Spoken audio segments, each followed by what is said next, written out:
What's up guys, so in today's video I'm going to show you how to take off this back panel on an automatic 370Z 2011.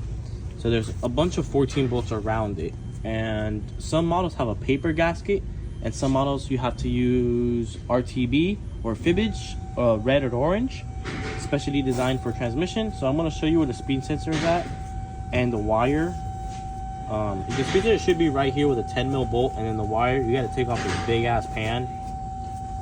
All the YouTube videos I've seen suck. They're pretty terrible. So I'm gonna show you how we do it. We also, if you're planning on doing this, might as well also replace the gasket right here, the output shaft gasket.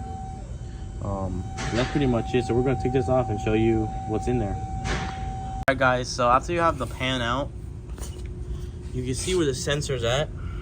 All the YouTube videos suck ass.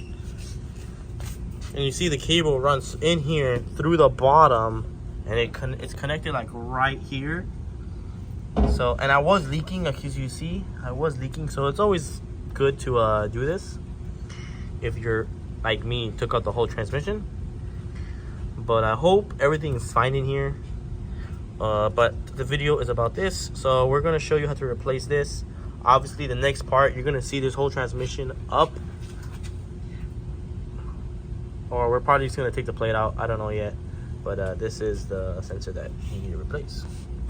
All right, guys. So now we're just tightening it on. So we added some, the fibbage. The new sensor is in, and here you run it over here. Yeah, that's pretty much it. Pretty simple.